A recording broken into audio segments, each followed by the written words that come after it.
Are you running this meeting too? No, this meeting.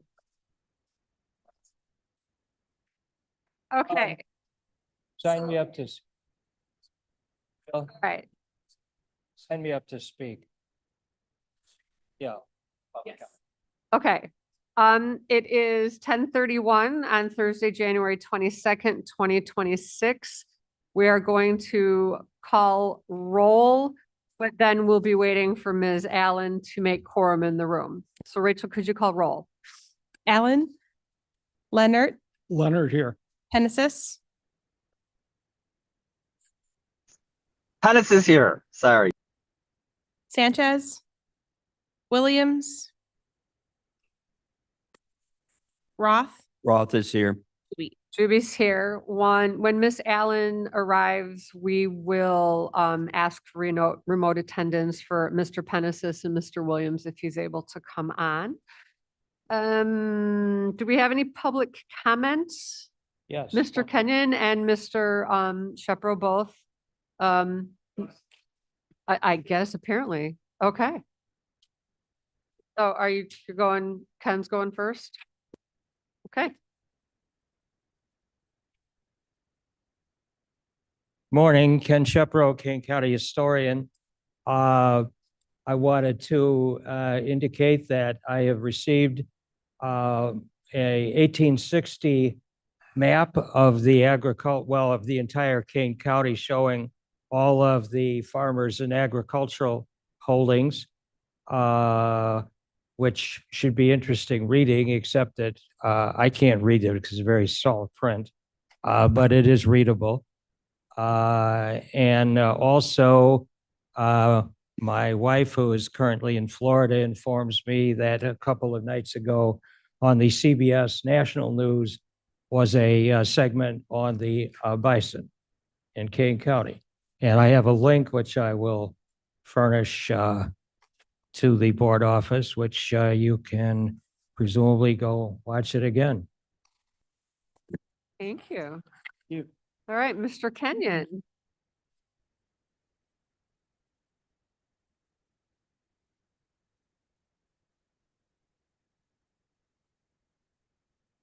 I'm Mike Kenyon, Kane County farmer, and I was doing a little research about what's going to happen.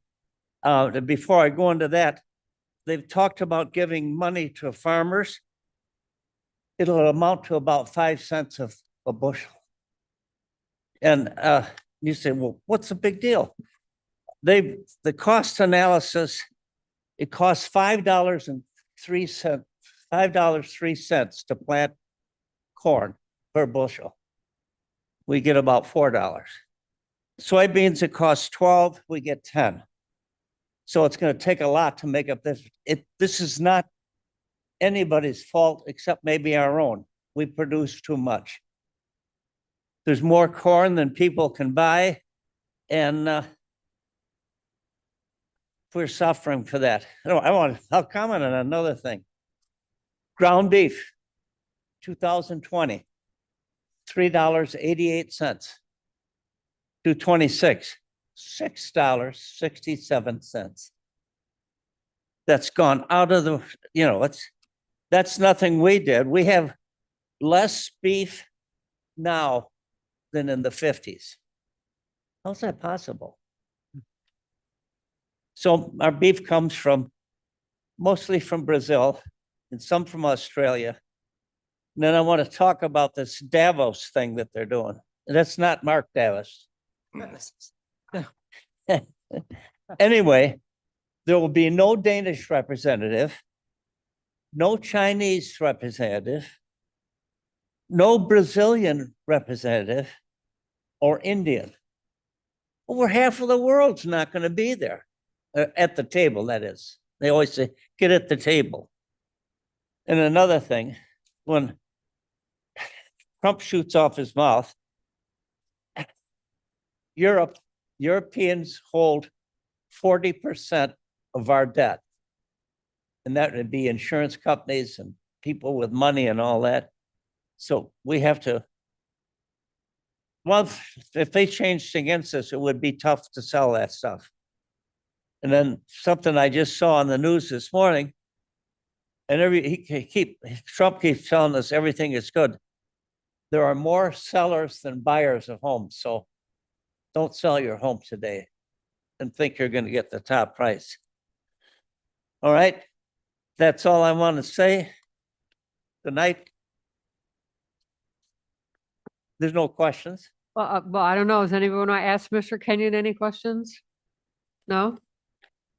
Okay. Can I ask a question? Yes, you may ask a question. Yeah. I thought that there were severe restrictions on what beef could be imported from Brazil. Let's let our resident expert hobble back over. Who do you think owns our packing plants In this country, in this country? Brazilians. The Brazilians own our packing plants. There may be a lot of restrictions, but like Bring in beef. what? The only beef that I ever see that says made in Brazil is corned beef. I'm just telling you what I read. And the other place a lot comes from is Australia.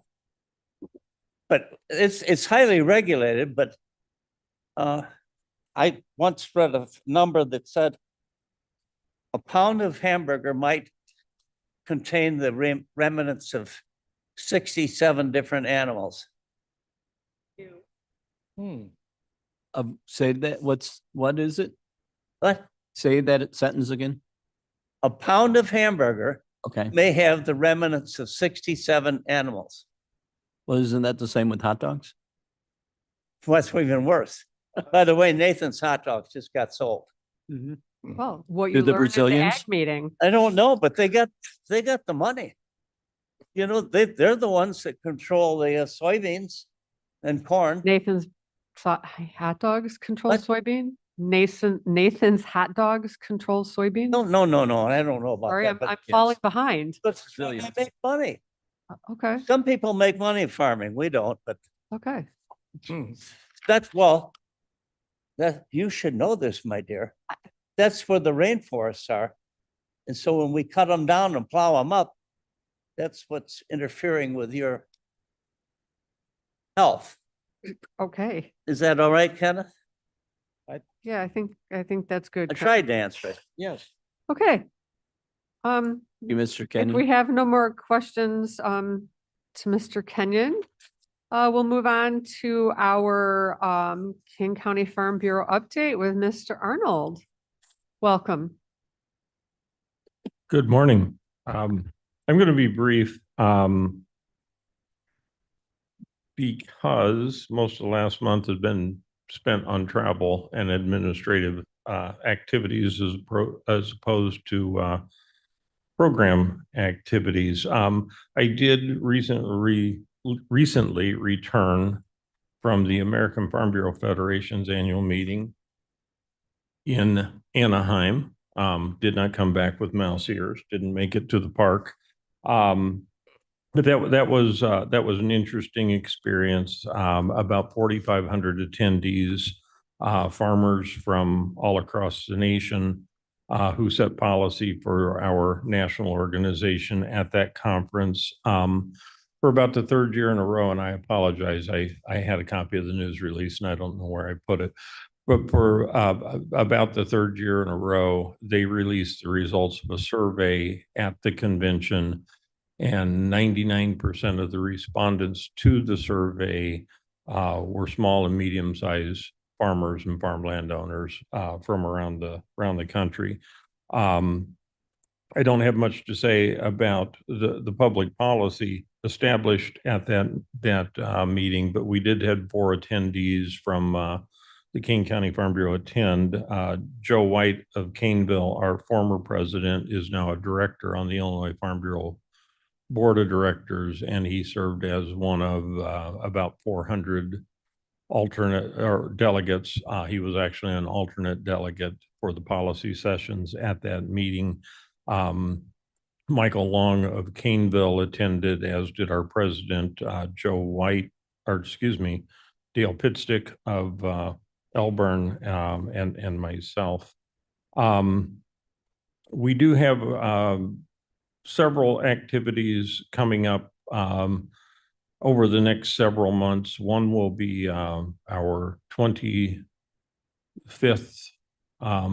Touch a Tractor, no, our 20th Touch a Tractor program, sponsored by the King County Farm Bureau Foundation, and AGCO Parts will be on the lawn at the King County Farm Bureau on April 10th through the 12th.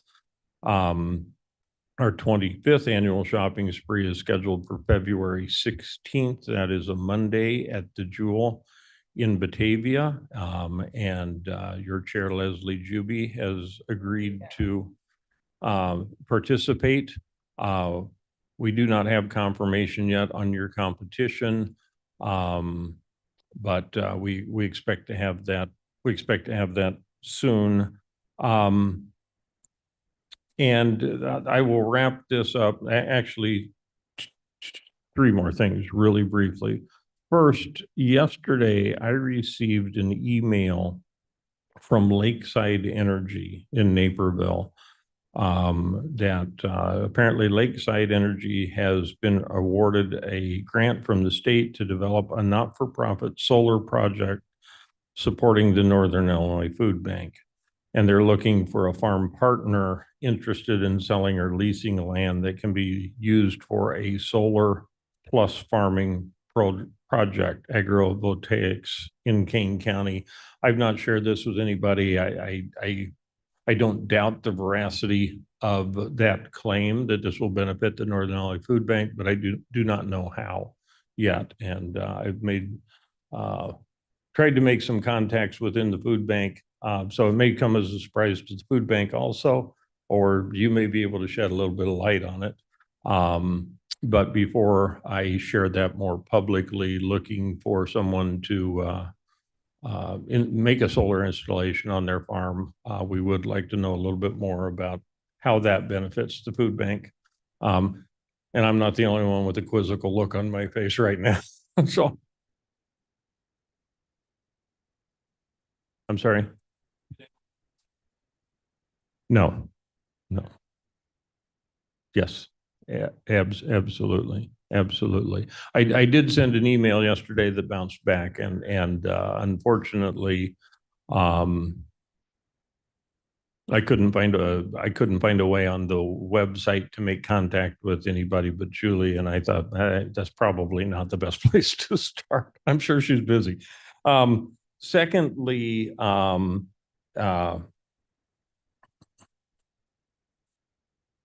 I don't know. I do not see her on the agenda, so I'm going to give her a really brief shout out. Ellen Camps is in the audience today. First of all, thank you for the content on, and now it's escaping me, the most recent King County Connects contact or content in regards to Heritage Prairie Market, which we will publicly ask right now for your permission to reprint. Done. Yay. But Ellen has also been the recipient of a small grant from the Illinois Farm Bureau for their pollinator conservation grants in order to produce additional copies of This Planting with Pollinators 2026 calendar. So congratulations, Ellen. She and I also were not able to make contact yesterday, so we'll follow up this meeting with a brief discussion. And then the last thing that I want to announce is that my board of directors has hired Lana Heinzen of Kirkland, who is currently the Governmental Affairs Director for the Cook County Farm Bureau, to replace me upon my retirement. Her official start date is March 16th. And my retirement date is June 1st. So hopefully in March, the schedule will work out so that I can bring Bonnie into this her first meeting of the King County Ag Committee. So thank you. Okay, anybody have any questions? Mr. Kenyon does.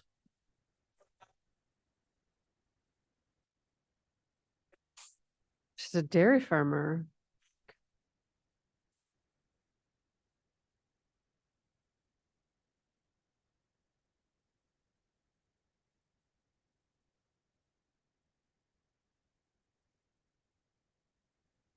That I can't talk intelligently about, which, which is not unusual for me.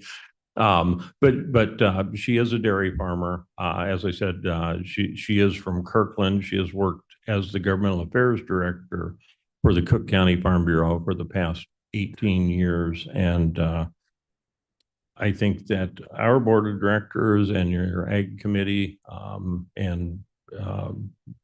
think she's going to do a great job. I think they made a fantastic selection. So I can't wait till she's here and on the job. Okay, I have two questions. My competition for the shopping spree, is that person in the room here? Who? Okay, who was asked? So my competition is in the room.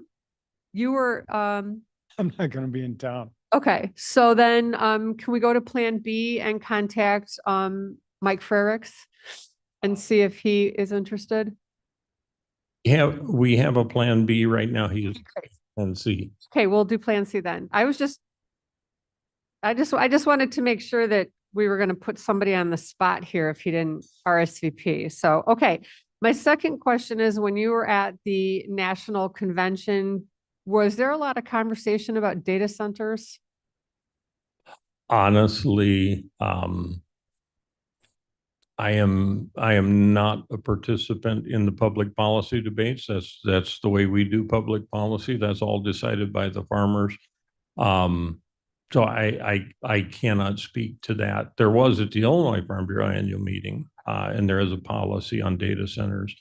Whether that advanced and was passed at the national level, I do not know yet. And it'll probably be a couple of weeks before I see the results of the policy discussions. Okay, So- thank you. Let the record reflect that Ms. Allen has joined us. Rachel, could you reestablish quorum for us with a roll call? Allen, Leonard, Leonard here. Genesis, Genesis here remote. Williams, Roth, Roth is here. Juby's here. Do I have any opposition to allowing Mr. Penesis to attend remotely? And Mr. Williams, if he comes on board, we're all good? No problem. Okay, I would like to entertain a motion to approve the minutes from December 18th, 2025. Roth would request a unanimous approval. Any opposition? Okay, great. All righty. I have a, Madam Chair. Yes, ma'am, I have sir. a Sorry. question. Do you have a nonprofit that you're donating the food to yet? I'm thinking about it. Okay, that's fine. I'm no pressure. So the answer would be no, not yet. I'm thinking about it, Okay. but we can talk later. And then related to that, the trophy was returned to the Farm Bureau Yes, and we there have was a picture to prove it. So, Yes. Okay, wonderful. Thank you, Steve.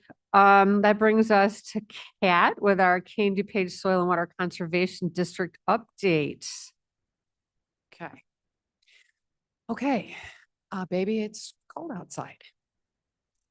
So let's see what we've got to talk about here. I brought something new this time. One of the things that the district does is that we review any property that is scheduled or has requested a land use change. So if it's moving from one land use to another, we do what is called a natural resource inventory, which is pretty much what it sounds like. We go out and we take a look at the soils, we look at the wildlife, we look at flora, fauna, what the current use is, what the state of the property is. We also use a variety of digital resources and we generate a report that's about 30 pages long. I gave you a summary here for December's NRI reports that we generated, bucketed them into 4 that seemed to be kind of a reasonable way to categorize them. And you can take a look at what we did in December and what is kind of going on in Kane County. Clear Winter Solar, I have a question. nothing on data centers, Is please. that just for December? Just for December, just in Kane County. Could you give us a running total? I would be happy to. I can bring That this. would be I can bring great. this on a monthly basis. I can also, if you'd like, give you a 2025 review. Yes, if we could have that, and could you also send that to the development committee Development. so Yep, that they get a pack. can have that? Because that seems like a lot more than I remember from December. So we're doing a 2025 for the year to ag and to development. Okay, Yeah, that would be great. can do. Okay, thank you. Absolutely. Ms. Allen? Is this the question? Is this the question that you just asked? Can we have a map that shows where these are all over the county? I asked for a 25 recap.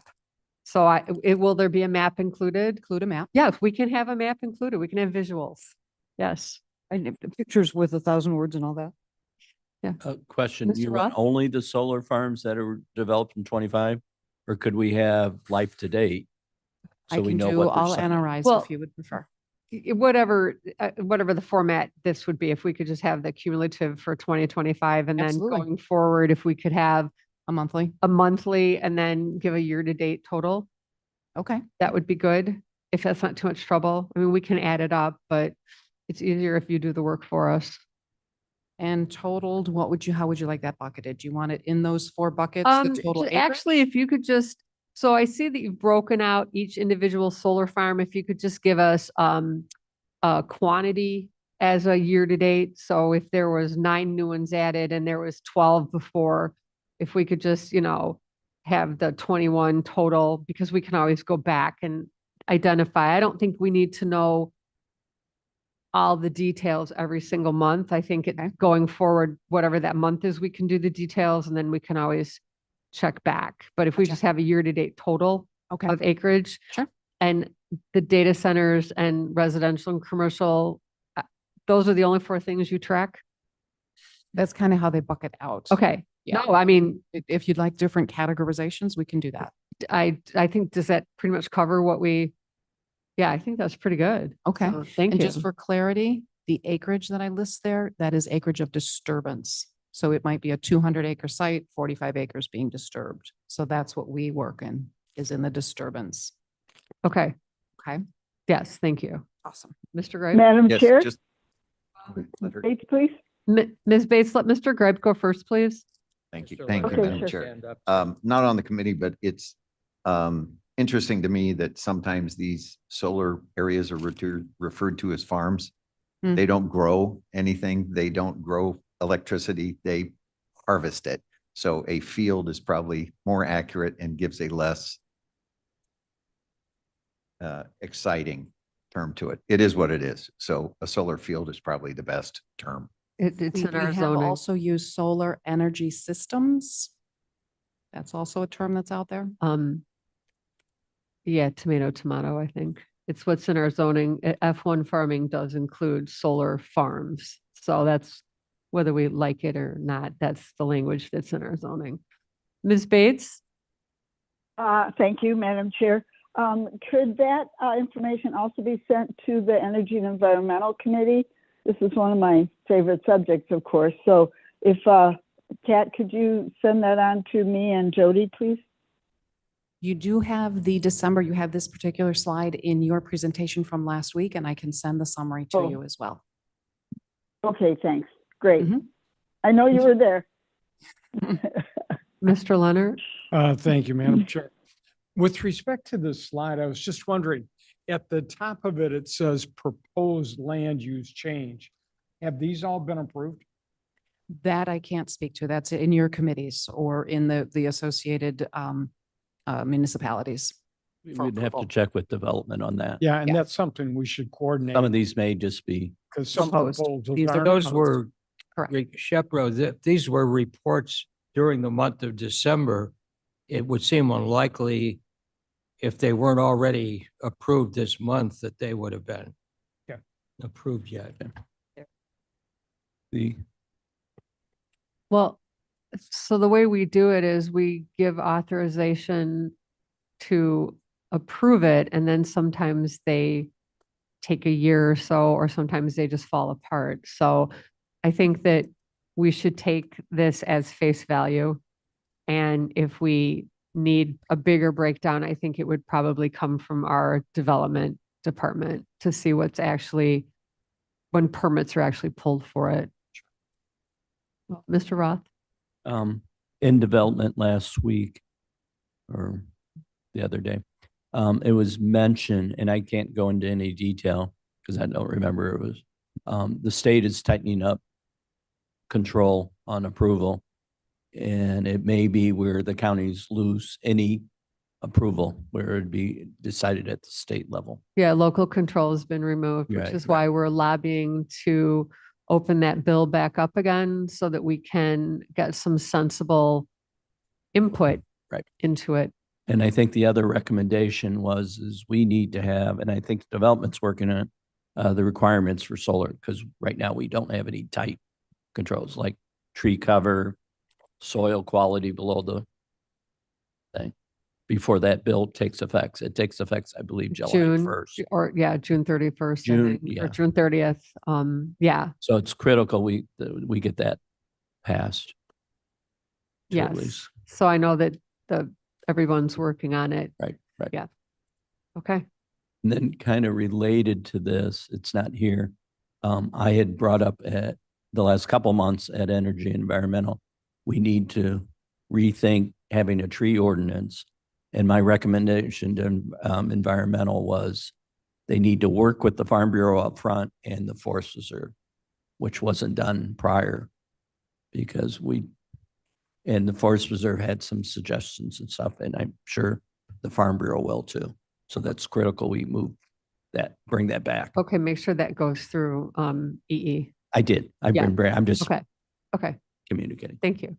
And Okay. if I may recommend CRTI at Morton Arboretum, Okay. Chicago Region Trees Initiative. You got that, Mavis?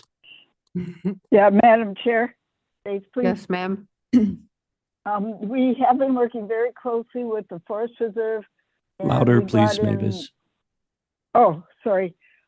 We have been working with the Forest Preserve, and I think TI, Karen Miller is very active in CRTI. I think we're doing all that already, but we'll keep on it. The roadblock we ran into was that any trees zoned F1, I think it's called, farming zoning, that those trees can be considered timber. So, one person's oak tree is another person's board. So that's the roadblock we ran into. But I'm happy that Mr. Roth is bringing this back to our attention. There's no harm in trying it again. So Right. that's where we stand right now. And actual I'm done. Okay, thank you. follow up on that. If it's quick, And- because it's not really, I understand. germane to Just what let me we're make talking one about. statement. The Farm Bureau had given advice on that particular subject. okay, we'll So make sure they're they need to included work in- with them on that Right, because okay. I agree with what the Farm Bureau recommended. Okay, great. Okay, all right. Let's see, where are we at here? Okay. The FSA is currently accepting applications for second stage of crop disaster milk loss and on-farm stored commodity loss assistance. Deadline is April 30th for that. That QR code will take anyone to the appropriate resource. I cover RCPP will be opening soon. This is from the Bureau of Land and Water Resources. This will be a statewide sign up for some cover crop implementations on a 3-year commitment. So as soon as that opens up, we'll share those details with you. We have closed the climate pollution reduction grant. So we're awaiting for the participant announcement on that. We know of 3 Kane County applicants on this, so we will see how that moves forward. Fall covers for spring savings has also closed, so we'll see how many approved applicants will get through on that one as well. You may have seen the new regenerative ag that has been coming out of USDA. This is a somewhat of a rebranding of their EQIP and CSP programs. These are the parameters that they're looking for there. This was a very brief enrollment period, and we did have some people from Kane County reach out. It is currently closed, and we will come back with how many we ended up with approving through there as well, through NRCS. The Illinois Healthy Soils Initiative. So this is something new that has been added to our act, the Soil and Water Conservation District Act. So there is a framework that has been developed for the IDOA and SWCDs to promote farmer adoption of healthy soil methods, and then also to do assessment tools out in throughout the counties to make a report, which is due back to IDOA this September. So we'll see how that goes along. We'll see what parameters they have in their template and what they actually want us to be doing out in the field, or if this is strictly a digital assessment from like web soil survey and such tools. So we'll see how that moves forward. I'll keep you posted. You look intrigued. The farm weatherization rebate, I'll let you know, we've got 3 people that have gotten their rebates back, 1 5 and 1 8, or I'm sorry, 2 800s. Tonight at Emerald Acres, we have our celebration of Kane County Farms. We're having some barbecue. We're having some pie made by Rosewood Farms. And we have actually, we are, I believe, at 41 at this point in time. The RSVP process is very different for agricultural programs than it is for anything else we have signups for. So I need to adjust how we do that moving forward, I think. We have a great speaker coming in, Jim Stute. He is a farmer and a research agronomist. So I'm excited about what we're going to see tonight. And lastly, our election. Yesterday we closed our petitions for candidates. The slates will be up on our website for people to take a look at. We do have our election on February 10th, some random day and Tuesday in Chicagoland. We will be asking people to come out either to our office, 7 a.m. to 5:30, or the DuPage County Farm Bureau represents the other half of our district, 8 to 4. Well, you have to be of legal age, own or occupy land within our district, and then you can vote on the slate of candidates that we have running. We have 4 people actually in the running for 3 seats. So we'll see how that goes. Love those competitive elections. We'll see. Yeah, it's all about who comes out to vote. Okay. On your Healthy Soils initiative, are you working with any of the local dairy farmers or cow farmers for the liquid manure? I would love to. We do not have parameters from IDOA at this point in time on exactly what they want us to take a look at. This is brand new, and I'm not sure that they're really certain what they want us to look at.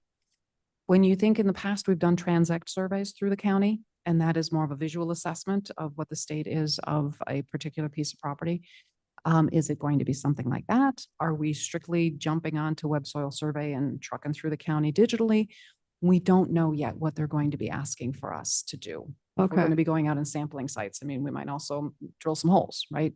So there's a lot of different things we could be doing. So we have to kind of wait for guidance. All right. We personally would like to do something more in depth for our constituents, just because, but what we have to bring to the table here, we're not sure yet. Okay. All right. But if you do need to actually, you will have farmers Yes. you could reach out to get product if that's the direction that you Absolutely. wanted to go in. Absolutely. Yeah. Okay. Thank you. Mr. Shepro? Yes, question, what evidence, if any, do voters need to bring to show that they are qualified to vote? A driver's license is fine. Yeah. So you don't No. require anybody to bring in something proving that they are a owner occupied landowner? Do I need to? Soil I sample would- or I something would is what you like- mean? I would like to believe that if you show up to vote, which is a thin thing for us, there have been years where we've had no one show up. Not even the folks running came to vote for themselves. So anyone that you can send our way, that'd be fabulous, because we are having an election. We should be representative of the constituents' requests, right? So that's what an election is for. Madam Mr. Roth? Can we go back to the winter cover page? I had a question there. Which one? The, their fall cover. On the fall cover? Yeah. Sure. It mentions, will receive $5 an acre insurance premium discount. Correct. What percent of insurance coverage is, is that? I mean, is it, Oh, I don't know. well, we have a farmer in the audience, so maybe he would know. On the premium that you pay for buying insurance, if you sign up for this, you get $5 discount. What's it costing you overall? I mean, are you paying $1,000 an acre or $10 an acre? Okay. I'm just curious, what percent is that covering your costs?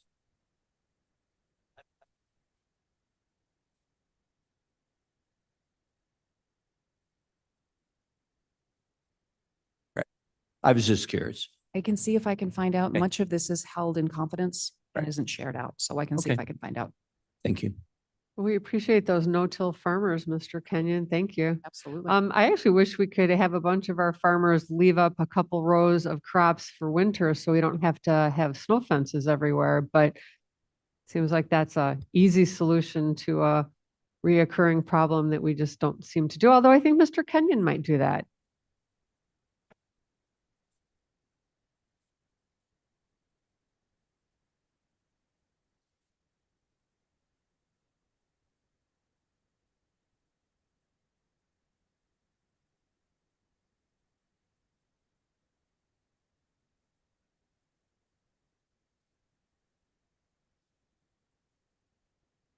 Too bad. Seemed like an easy solution. Okay, any more questions? No. Do you have anything else for us? No, Thank thank you Thank very much. you. Thank you very much. See you Okay. tonight. What was that? I said I'm going to the dinner Oh, tonight. okay. And I'm Um, giving Mr. Kenyon a ride. Okay, wonderful. All right, Rob, you're up on the Northern Illinois Food Bank, and I'm sure you're going to be able to tell us all about that new solar field you guys are partnering with. No, that's actually my first question. So I just want to make sure that I get this to the right person. So did someone reach out about us partnering with the solar field? I want to write an intelligent referral, which is sometimes above my, And I can forward the correspondence that I tried to send to the food bank yesterday, which will include that. do you have my email or can I give you my email? I'll get your email before we adjourn. Because that's really what I'm trying to do is verify the veracity of that claim. It sounds great, but if the food bank gets $12 a year, Yeah, solar panels are above me, I think. But cool, thank you. Let's see, is Matthew Tansley here?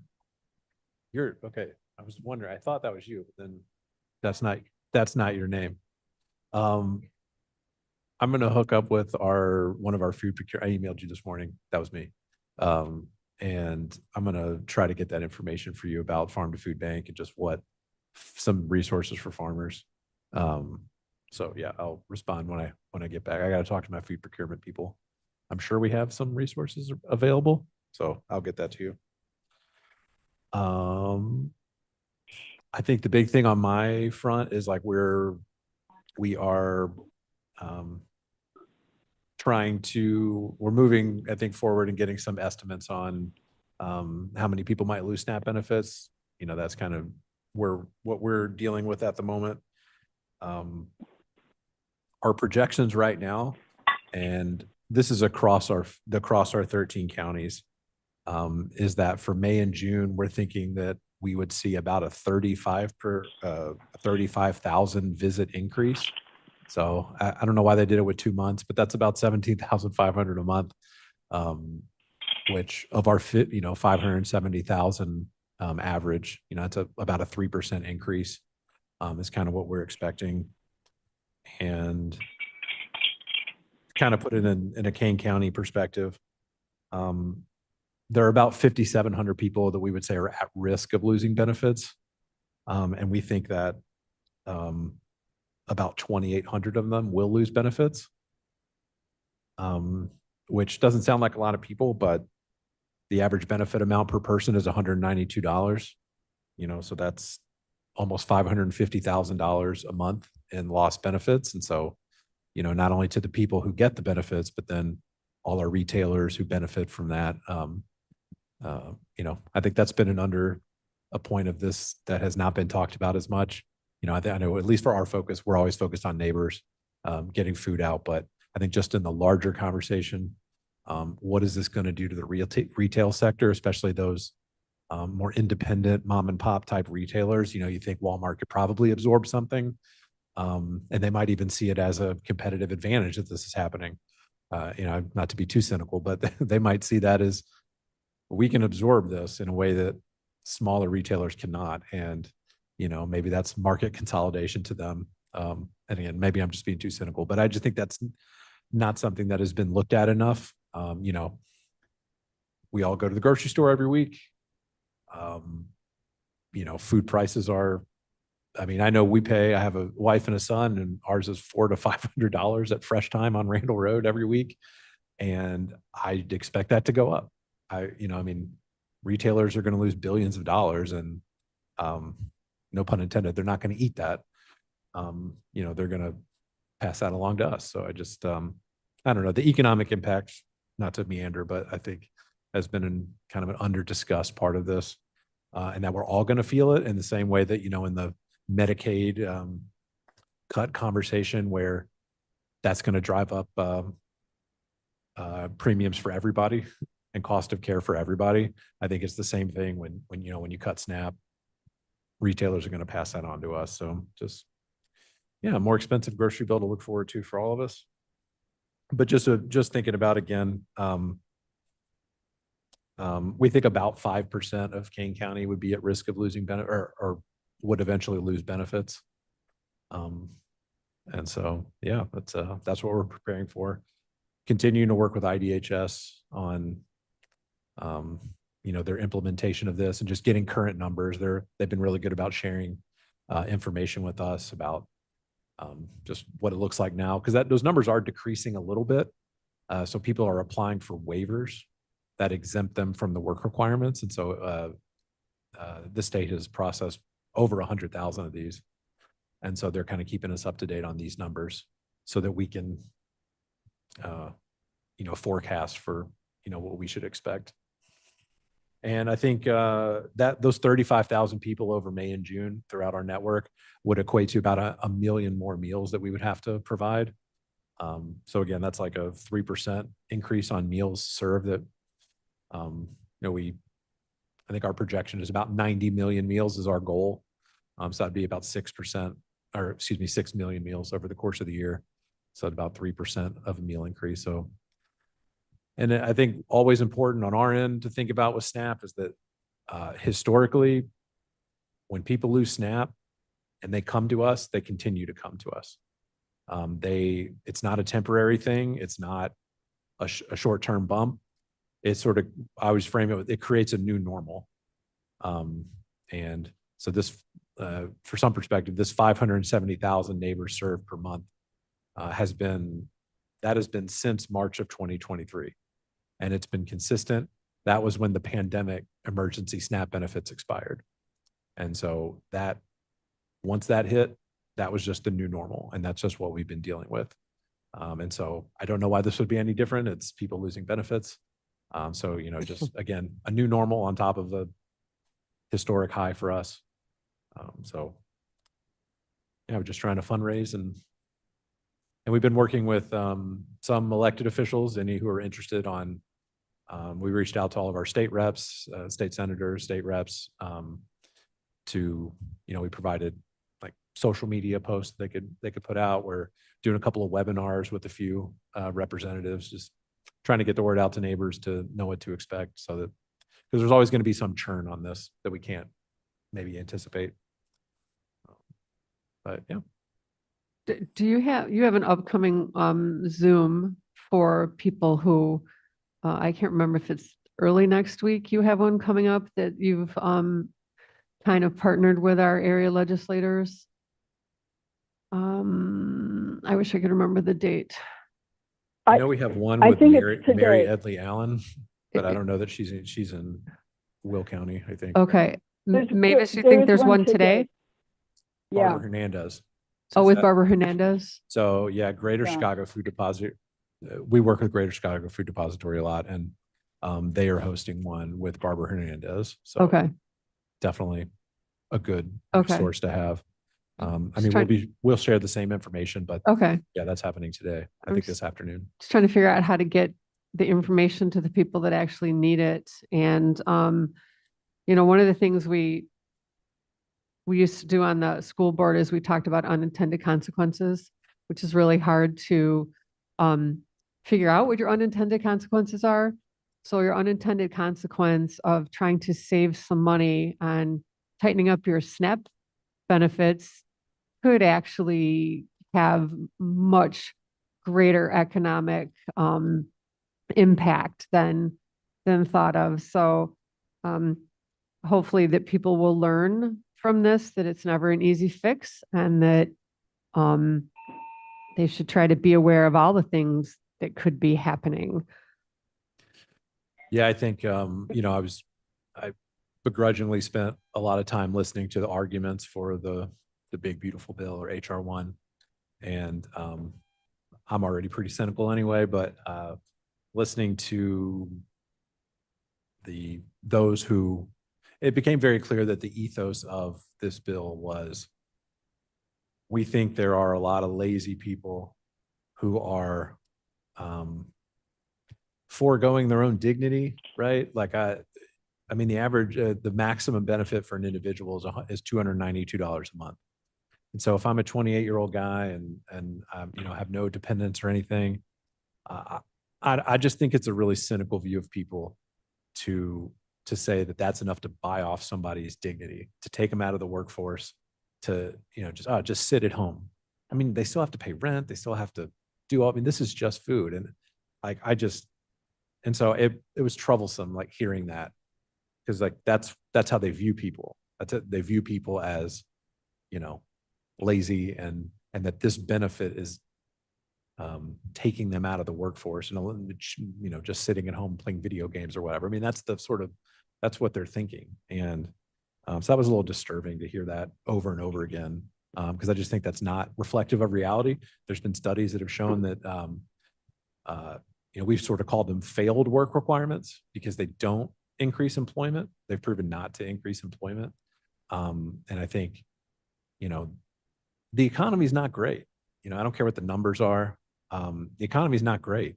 And so, it's one thing that I think we could all agree on. If there were good jobs, or jobs just waiting for people to just jump into, then yeah, no problem. But that's not the case. And so again, I think that's why when people lose benefits, they come to food banks and come to food pantries.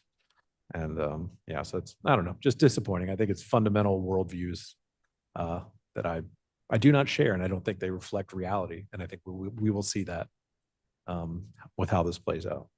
Yeah, I don't think people choose to be hungry. Somehow I just don't think that's a choice. Any questions or comments? No. No? Madam Jan- Chair, Yes, ma'am? if the Energy and Environmental Committee or staff can help you in any way with the solar field, understanding that and maneuvering that, we would be happy to help. So I guess you got to find out about that solar field first. And then if you need help, Yeah, we're here for you. How can I Right. get some on my house? How can I do that? call CUB. Yeah, that's Citizens not a Utility ag Board. kind of thing. So, yeah. Okay. Anything But else? if we can help, yeah, thanks. Oh, when is your supermarket Oh. sweep? My supermarket spree is February, what is it, 26th? Wait, The February 16th. The 16th. Sorry, February 16th. Yes, The Monday. it's at the Batavia Jewel. All right, I will be there. Thank you. I will love help. And we will cheat. I'm okay with that. Okay. I was there last year, and Were you cheating last year too? I did not know. I was just soaking it all in, but We can cheat this year. I'm fine with that. I have no morals, so I'm happy Okay, to. good. Good. All righty. Okay. Last year was the closest competition ever. I think we were within less than $100 of each other. I like seeing the strategies emerge. you know, kind of where are we going to go? Where are we And, gonna and start? Team Juby last year did do some strategy. Yeah, except I strategized myself right into the hospital, so that didn't work. She had people to be able to step in. I did. I worked so hard, I made myself ill. So, okay, well, we'll try not to look like monkeys on drugs this time. So, That would only add to the fun, I think. all right, anything else? Okay, thank you very much. Sarah He is going to give us our farmland protection program update next month, which leads us to Matt Tansley, our Growing for Cane project summary. Oh, and our RFQ. Forgot about our RFQ.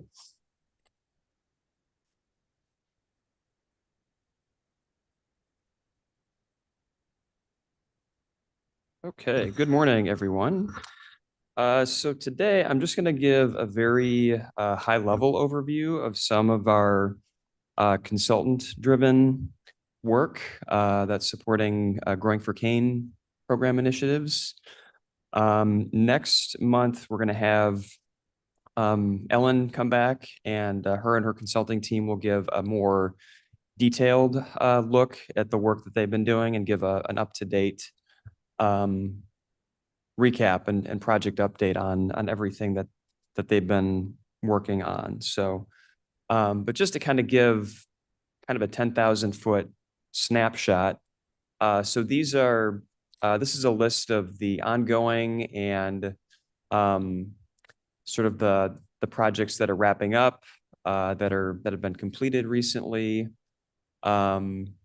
So on the active and ongoing side, we have the soil health and economic impact assessment that's being carried out by New Venture Advisors and their partner, the Delta Institute. We did just see that Ellen had the first cut of the Farming with Pollinators guide today. So we'll have hopefully print copies of that available in the not too distant future. And then the other projects will have updates from the team next month. We did wrap up as far as payments go, the USDA Urban Agriculture Innovative Production Grant Program. The grant term remains open until September, just so we can continue to do tracking and monitoring and finish up the reporting. But the payments for that did conclude in November, I believe. And I had mentioned this before, but we were really pleased and excited to see that Extension agreed to keep Alexis Barnes on staff. She's the local foods and small farms educator. So she's going to continue to be a great resource for the county. And I know that she's got a couple of workshops coming up over the next couple months for farmers. So we'll be sure to promote those for our growers. And also the Food and Farm Resiliency Grant Program, also known as the Farmer Grant Program. That really is, again, as far as the payments go, that wrapped up last month. We're still going to do some tracking and helping the ARPA team finish their reporting requirements for that.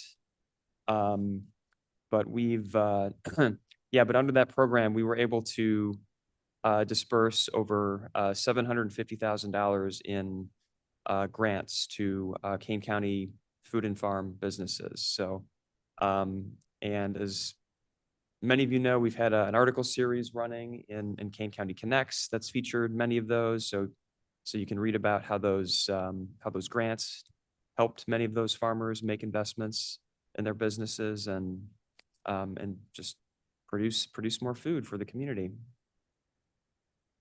All right. So just looking at the status of our consulting agreements. So with Ellen and her team, the current iteration of the contract is set to expire toward the end of March. the contract we have with New Venture Advisors around the same time, beginning of April. And as I mentioned, so our agreement with extension will continue through the end of June. So as you can see, our contracts are winding down, but we do want to be able to continue the work both the work that has started, but also to capitalize on new opportunities that we are tracking. So we are going to be looking to conduct a new request for qualifications so that we can again review qualified consultants and eventually have the ability to make agreements with those consultants relatively quickly. So we're basically looking to repeat the process that we started back at the beginning of 2024. So we have a group of qualified consultants at the ready to continue this project work. Okay, so I would like, just continuing, I wanted to kind of recap the process and the schedule a little bit. So as I mentioned, we had our initial request for qualifications that was back at the beginning of 2024. And then out of that process, we received, I believe it was 3 applications. After vetting those proposals, we had 2 qualified consultants that we went into, that we entered agreements with, Ellen Camps and her company, and New Venture Advisors. And so we did exercise the 1-year extension option at the beginning of last year. And again, we're kind of coming up on the end of that extension. So moving forward, to give a little bit more flexibility, we'll be working with purchasing and the state's attorney's office to see if we could potentially extend the timeframe. It does seem that a 1-year term kind of comes and goes pretty quickly. So that's something we want to take a look at. I do want to emphasize in terms of funding, when we are looking to enter any sort of project agreement, it's all contingent on having grant funding secured. So those really have to be hand in hand. We do have contractual and consulting funding budgeted both in the Economic Development Fund 400 and the Farmland Preservation Fund 430. I don't have exact figures for you, but that's kind of like a baseline that we are looking to build on. So we're going to continue to be pursuing foundation grants. We've certainly seen success that Ellen has had doing contract grant application grant writing for us. That's shown some success. So we're always looking to kind of build on that baseline that's been established within the budget. So for next month, we're looking to have the request for qualifications go out hopefully by the end of next week. So we're hoping to move pretty quickly and have consultants that we could recommend for the committee to consider by the February meeting. So it's a pretty ambitious timeline, but we feel like we can do this, and we're gonna push for that. So, and I'd be happy to take any questions. Anybody have any questions? No? Okay. Good job. All righty. Madam Chair, Yes. this may fall under new business. I had a question on a project that was started last summer, the Lisa score. Yeah. Is that completed or is that ongoing? Or you want to take it offline? Well, actually, no, we can talk about it. We discovered that the way King County uses the LISA scores is very different than what the LISA score is actually for. And so we kind of have to decide, do we just want to look at the land evaluation portion of it?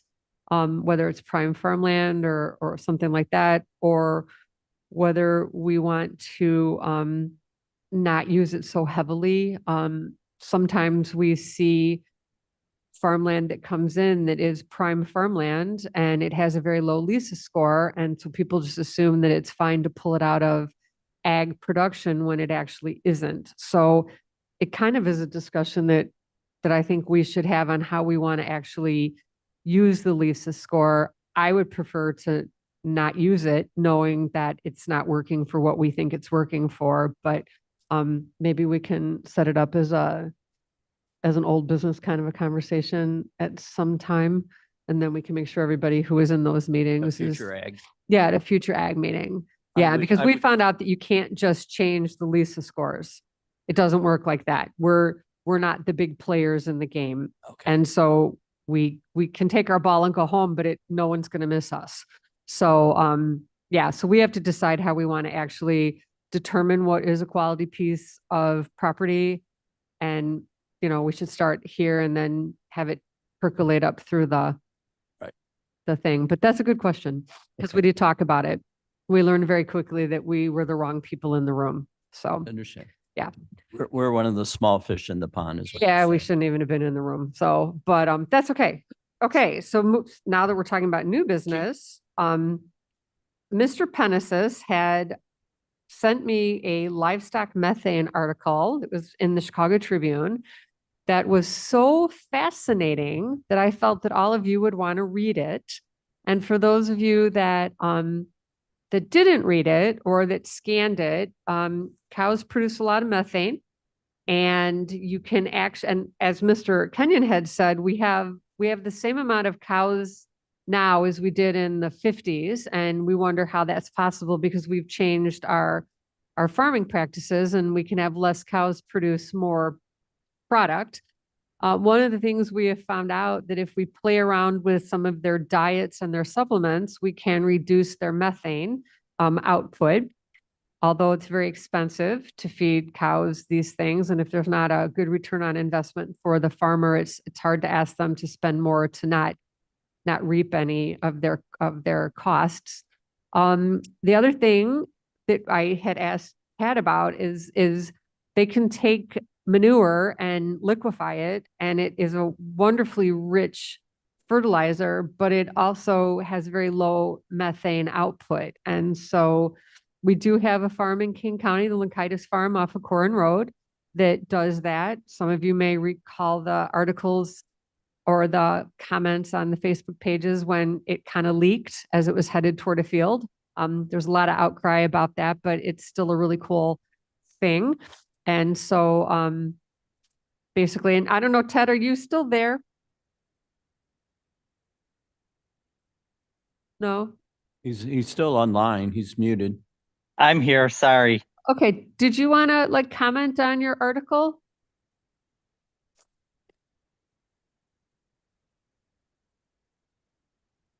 Or not?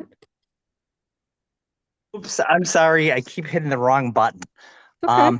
No, I mean, like you, Leslie, I was just fascinated by it. There's a lot of stuff that I didn't know, and then as well as a lot of stuff that I learned through the Ag Committee.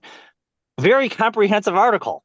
So I advise everyone to go ahead and read that because there's a lot of information. Do we need to have Mr. Kenyon fact check it for us?